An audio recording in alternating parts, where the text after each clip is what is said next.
to the Feed You podcast, giving you the real scoop on raising your business to new heights. Expert education, inspiration, and motivation to fuel your purpose, your passion, and your profits.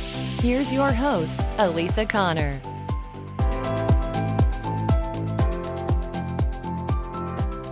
Hello. Welcome back this week. It is moving into November. Oh my gosh, we're in the second week of November, and I don't know about you guys, but the great debate over whether or not to put up Christmas decorations or not put them up before Thanksgiving. I'm like, really, people? This is what you have to worry about? It's just sort of funny. I don't know if you guys have seen that on social media, but it just sort of makes me laugh. I'm like, okay, so if this is where you're focusing and you're trying to grow a business, maybe you should refocus. Just an idea. So speaking of focus, I know that's kind of a random way to start this podcast. I want to focus on how grateful I am to each of you who tune in every week and say thank you so much for being here. And if you are new to the podcast, thank you for finding me and thanks for tuning in today. This is this episode, we are going to talk about messaging, and pretty much every time I run a survey or I do client analysis with customers that I'm working with, the same big problem comes up for every single one of those people in their business. And I think it's kind of an issue just across the board. I don't care what kind of business you have. I don't care, where you are in your business. There's always sort of this underlying, like, we need more customers. That just seems to be the commonality between every type of small business out there. And so one of the things that we don't really think about, because we immediately are, drawn into, hey, let's go out and spend more money on marketing. We should be on Facebook. We should be running Facebook ads. We should be running Instagram ads.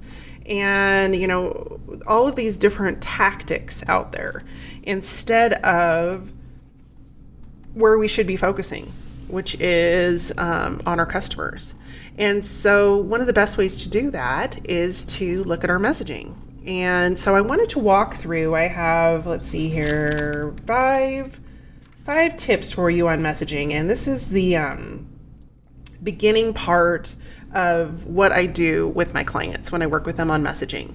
And it is based on StoryBrand, and it has my own little perspective on it. So if you aren't familiar with StoryBrand, I highly recommend that book, StoryBrand by Donald Miller. You can find it on Amazon. I'm assuming you can find it at a local bookstore. I don't know. I usually get everything on Amazon, but I will put a link to that in the show notes. But this is the first part of that framework, and it's something that I've utilized with my clients now for over a year, and they've seen ridiculously fabulous results with it. And I've also seen it in my business. So once you can get some clarity around how you help people, the results that you give to them, and you can clearly communicate that, everything shifts. Everything shifts in your business, everything shifts in the way you market, and everything shifts in the way that you spend money on marketing. So let's jump into those 5 tips because, you, by implementing the tips that I have for you in your messaging, I want to hear back from you guys on either, I'm going to send you over to my Facebook page. I'll put the link in the show notes, but it's Elisa Connor Consulting. And I want to know, when you implement these tips, I want to know, how did it go? What worked, what didn't work, come and tell me, and just leave me. I'm going to put a post over there regarding this episode, and I'm just going to put the same question out there. So respond to that post. Let me know what you're thinking, and let me know what worked, what didn't work, maybe some questions that came up. I would like to know that as well. So let's hop in. So number 1 is, I find that a lot of companies, and if you go and do a search on the web, you're going to find the same thing, are focused on their products. Like, they immediately jump in and say, hey, I do this. And they don't, I don't know about you, but the last time that I was searching for a product or a solution to something, I wanted somebody that resonated with what, my pain points were. So here's an example. Right now I'm looking for a new optometrist, ophthalmologist, one of the two, because apparently when you hit a certain age, and I'm not going to tell you what age that is because it's different for everybody, but when you hit a certain age, your eyes just decide they're not going to work one day. And so you can either not see far away, or you can see far away and not up close. So I'm in the market to find a new optometrist, and I really liked my optometrist that I had before. One moved. He moved too far away. It would be a ridiculous amount of time investment to go and see him. So that was a bummer. But then the other one, I went to for a couple of years, and he did a pretty good job. But then I got my glasses prescription last year, and it didn't work at all. And I was like, what, did you just like write down somebody else's prescription? And I just, frankly, I don't know about you all, but I'm frankly tired of feeling like a number. And I feel like the medical industry specifically really is just like cranking people through, like as many people as they can crank through. That's what they do. And so anyway, I'm in search of an optometrist, and I know like when I'm out there, I want to know from people, you know, do they handle people that have older eyes? Like, what does that look like? What does your experience mean? Do you feel like a cog in the wheel? Do you actually feel like a patient? So I have all these questions that aren't necessarily around like, how much is the eye exam? What kind of equipment do you use? Because frankly, I don't really care. I just want to know that you're going to take care of my eyes and that I'm going to be treated like a real person. And so I bring this up because a lot of times when you get into marketing, whether you're doing it in-person networking or you're speaking or you're, writing copy for your website or writing a blog, you focus on what you sell. And frankly, people aren't there yet. In fact, one of the best ways that I've ever had this put was from Sandra Yancey. And she put it in the perspective of, you haven't earned the right to sell them your product yet because they don't know you. And no matter how automated things become and how automated internet marketing becomes, you still have to earn the right and build that know, like, trust relationship. And you can't do that by jumping into all of the features and components of your product because frankly, nobody cares. They just want to know what it's going to do for them. And so if you can really get in touch with what your customer's problem is, and I have an example I'm going to walk you through in just a little bit about what this looks like. But if you can really focus on your customer's problem and not how you solve that problem, but really connect with them and establish, I understand what your problem is. This is, you're not the only one. You're not the only one that feels this way. There's other people that have felt this way. And then really, get clear about the words that they use and how they describe that problem. Because the way you grab their attention in this noisy world is to talk about their problem. When you start talking about your customers or your potential customers' problem, they will pay attention. The quickest way for them to forget about who you are is you stop talking about their problem. And so you will find it like people will grab attention, but then they immediately jump into their solution and they stop talking about the problem instead of using the solution as a way to continue the conversation about that problem. And so I want you to think about that. Like when you look at your website, what's the first thing you see?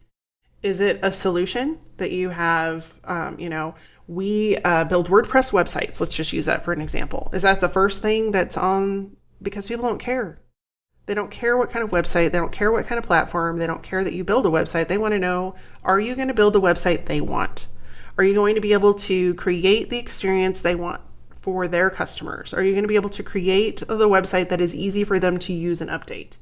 And so when you start to focus on those problems, and it's going to take some PI work, I always say, you're going to have to go do some PI work and really dig into what those problems are. Because if you aren't aware, you need to find out. Because as long as you aren't addressing what they are struggling with, you are going to struggle in your business, in attracting customers, in scaling, in getting more customers, all of those sorts of things. So tip number one is to get really, really crystal clear on their problem and keep talking about their problem.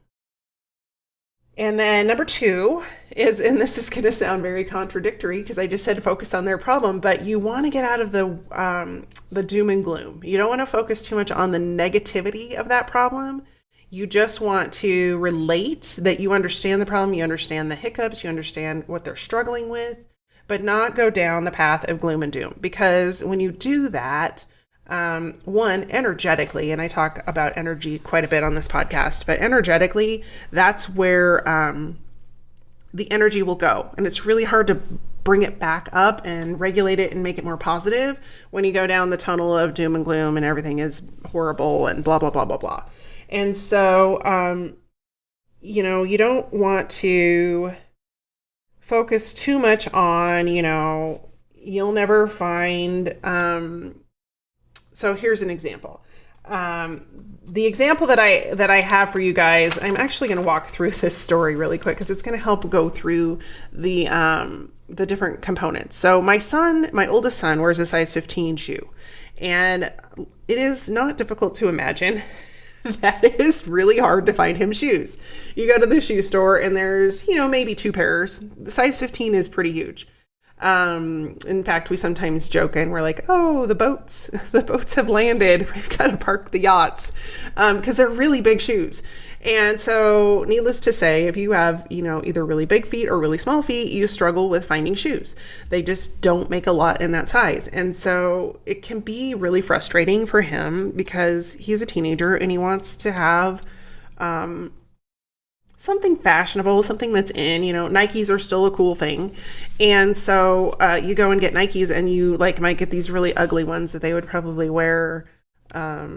They're just all black. They're just not very attractive. They're not cool. They don't have any style and they're just really generic shoes.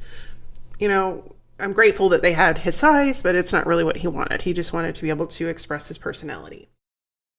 And so, the last time he needed shoes. Now my kids don't get a lot of shoes because 1, his feet are really big, and 2, they don't wear a lot of shoes. They're boys. They don't, maybe 2 pairs. You need a dress pair and they need tennis shoes.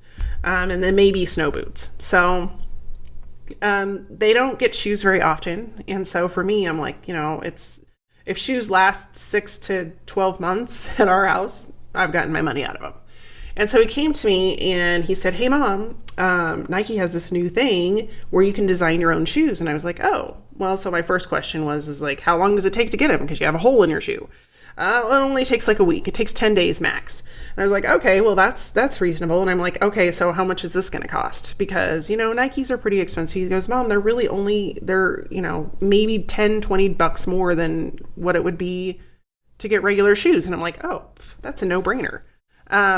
And so how did they get his attention? Because he's I think he's a Gen Z. He's post-millennial. So Gen Z. So how do they get their attention? Well, my kids, I don't know if you guys have tuned into the current generation, but they are all about YouTube. So if you're wanting to get in front of that audience, you need to be on YouTube. So he sees an ad on YouTube. He's watching videos on who knows what. He loves to watch cooking videos, which I think is pretty cool. But, so he's probably watching a video of some sort, maybe football video, cooking video, and here comes Nike with their ad. Hey, you can make your own custom shoes. This is how you do it. Click here, blah, blah, blah. Get a coupon for free shipping or something like that. And so, there's some important lessons there.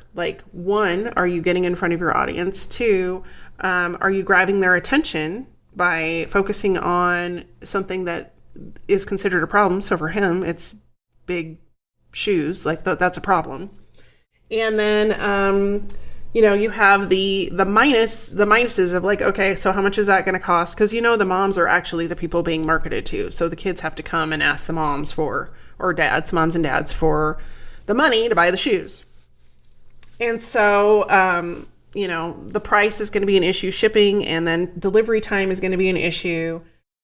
And so they answer all of those questions really quickly on their website.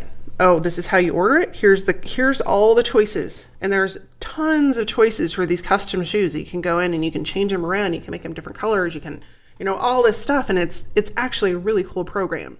And so right there on that page, they're answering, okay, they only take this long to come in. They're built custom to your feet. If you want another pair, you can order another pair just like them or a different pair. They're not going to be like anybody else's shoes because you created them. So they're going to make you stand out. And if you don't like them, here's the bonus. You can return them. You have 30 days to return them. And so that takes away the risk, that eliminates risk. And so if we break all of that down into what we're doing in our own messaging, those are all areas that we need to talk about.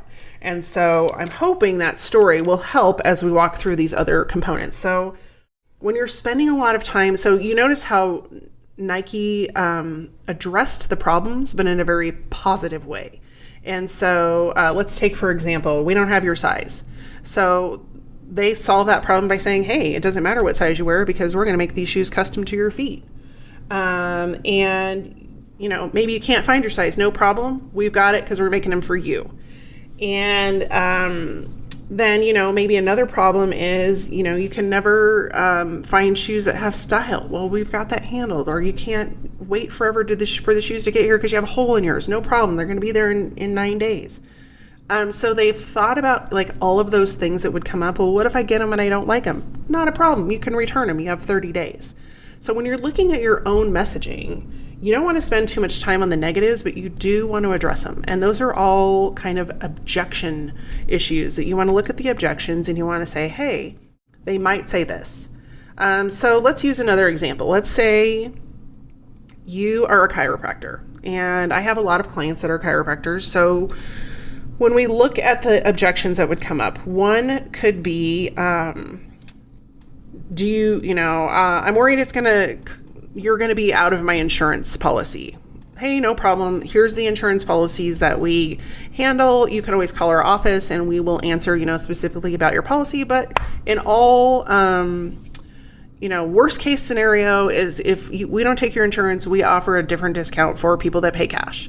And so that could be an issue. So maybe another issue that would come up is, I'm afraid to have somebody adjust my neck. Well, no worries. We don't do neck adjustments unless, one, you're comfortable with it, and two, we have a very specific way that we do it that is very gentle, blah, blah, blah, blah, blah, whatever that is.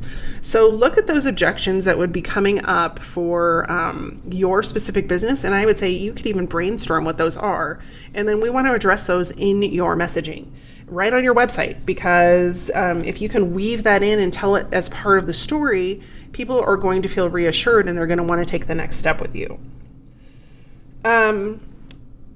So tip number 2 is to not spend a whole lot of time on the negatives, but just to answer them in a positive way, not necessarily with your product, but how you help your customers. So I hope that makes sense. It was kind of convoluted a little bit, but because it's a little bit tricky coming right after, don't focus on your product, but you're not really focusing on the product per se. You're not going into the details of, we have, XYZ widget that comes in 18 colors. And it's a very specific answer to something that would come up with a client or person. So that would be number 2. So number 3 is you never really talk about the outcome that your clients can expect with your product. And this is in general. I'm not saying this to you, but this could be a case. If you go look at your website, you could be really talking a lot about, here's an example. I see a lot of websites for coaches and trainers and speakers and all of this, all of that arena. And most of the time it's all about their talk. It's all about what, is in the coaching program. You get 12 calls. And sometimes that can seem really overwhelming. You're like, I don't need 12 calls. I can't even get on one call. And that's not helping me. Versus if the opposite messaging were, we're going to sit down and we're going to talk about a specific problem that you have every single week. And we're going to forge out a solution for you that you can go and implement, so that you can increase your clients, you can feel more confident, you can, whatever it is. So whatever that outcome is for your business, you need to make that very apparent in all of your messaging. And less focus on the details, more focus on what they can expect to have as a transformation. And so let's go back to our shoe example. Maybe the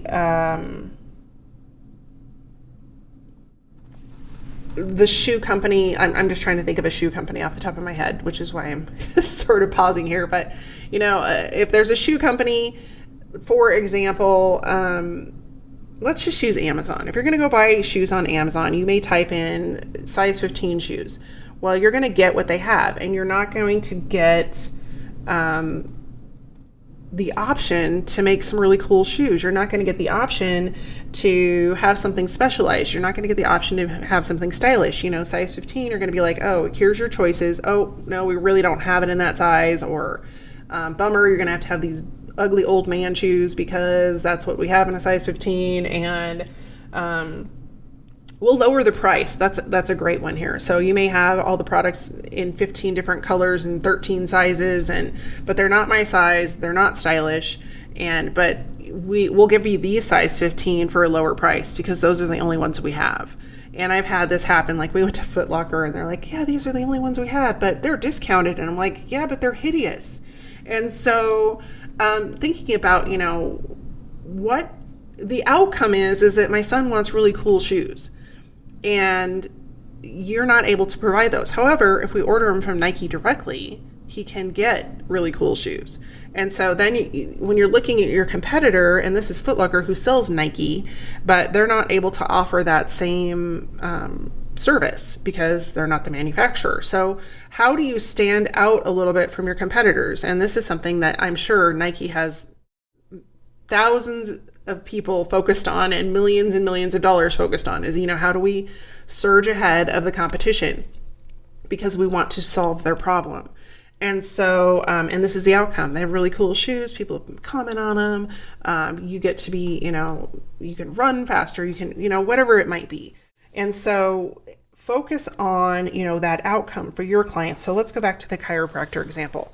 So an outcome could be our patients see relief within 2 to 3 visits, and they have a reduction in pain. They have less headaches. They have, whatever the problems you identified in as in number 1. Those are the things that you want to, again, address with the outcome. Like, how does your product or service help people achieve the opposite of the problem that they're having? And if you can address that, and really focus on that outcome, you're going to have a much higher traction and a much higher conversion in people that want to take the next step with you. And so the more that you can put that out there, the more specific you are in addressing those outcomes, the higher conversion you're going to have. So another problem I see, number 4, is that most websites, it's mind-boggling to me that I think it's 80%. I think the last statistic I saw was 80 or 85% of every website out there never calls their prospective customer to action. They never say, hey, buy now. Hey, click here. Hey, order your shoes. Hey, book an appointment. There's just, and I'm not going to lie, I was in this position too until I knew better. And so I want you to go take a look at your website and tell me in the first 5 seconds I'm looking at your website, do I know what is the next action I can take with you? Is it to book an appointment? Is it to schedule a free call? Is it to download some information? And then, what is it? What is the next component? And if you don't have one, I'm telling you right now that your website is not working as hard for you as it could be. And so you've got to call people to action. You've got to tell them the next step. It's like breadcrumbs. You're feeding them breadcrumbs. And so let's imagine with, Nike shoes. Hey, come order your custom shoes. And then you get to the page and there's no button. There's nowhere to go find how to do it. You would be so disappointed. You'd be like, oh, I'm so excited to order my custom shoes. I finally talked my mom into it. I'm ready to go. And then you go and there's like no custom build page. How likely are you going to be to buy anything from Nike again? Probably not ever, because they just left you hanging.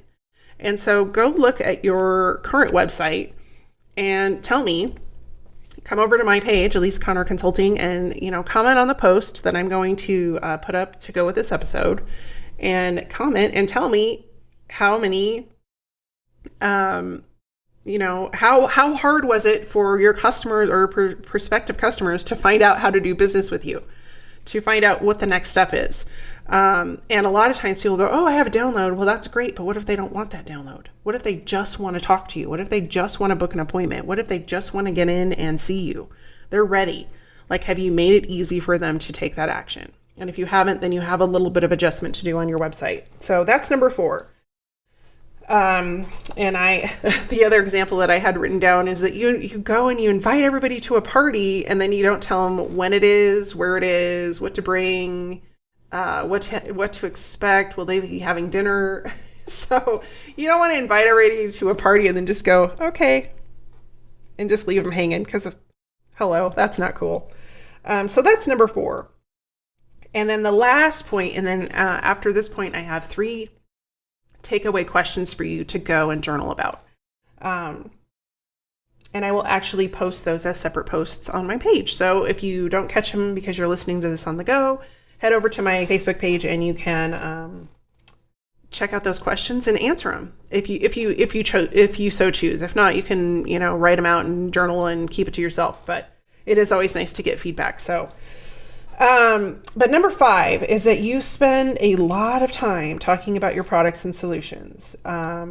And this comes down to what we were talking about earlier. You may have 15 versions of the same product in different colors, sizes, options, and that is really overwhelming.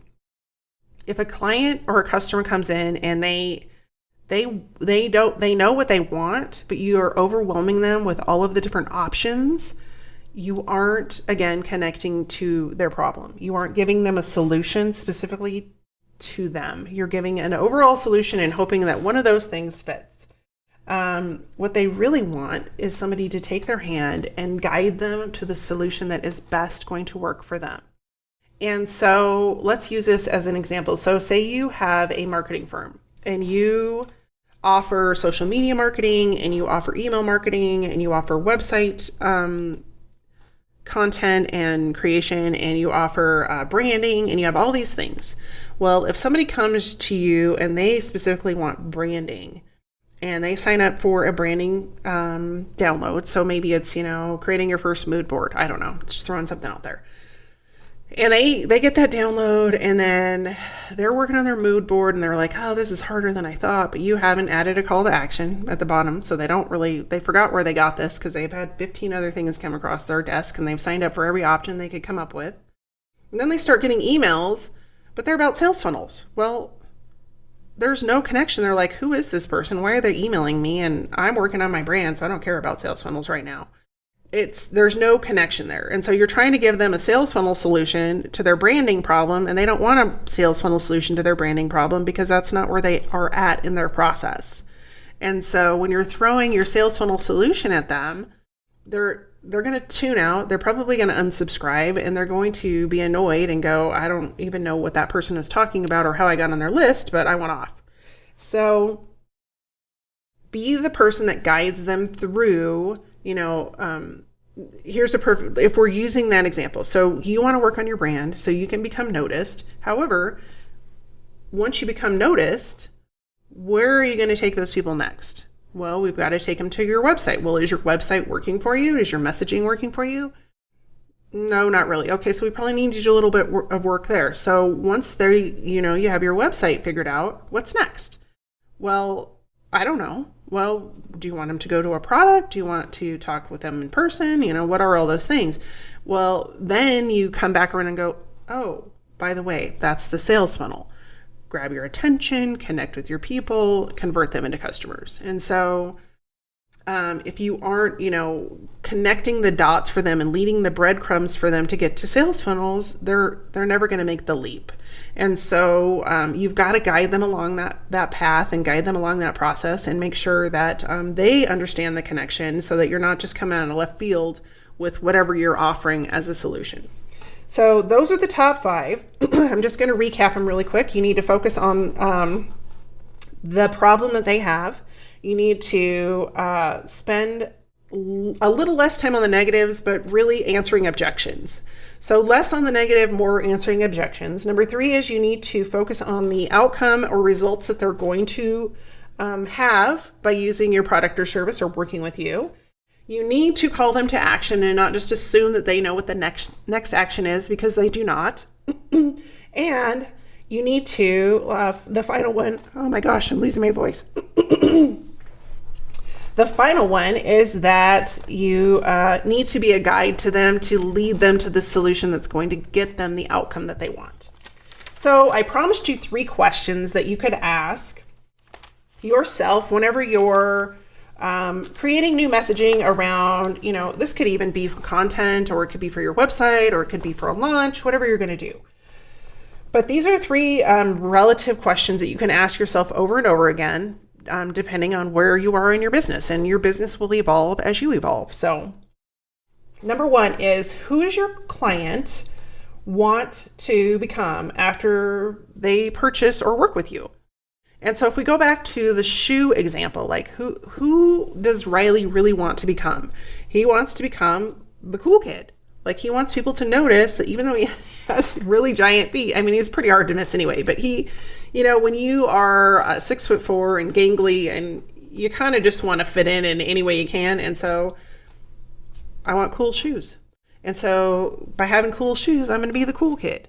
So whatever that looks like who do they want to become? And this is going to take some brain work. So you're going to have to kind of sit down and map it out, and you may not get it right the first time, but that's okay. Just keep working at it. And that's why I want to put the questions in a spot where you can access them, and write them down when you're not, driving or working out or however you're listening to this.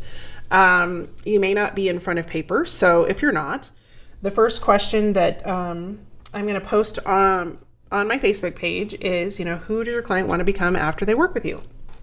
The second one is, what do their friends say about them? Like, what do their friends say about them after they've worked with you? Are they more confident? So if we go back to the shoe example, they're stylish. He's stylish. He's cool. He's a trendsetter. He's innovative. All of those things that,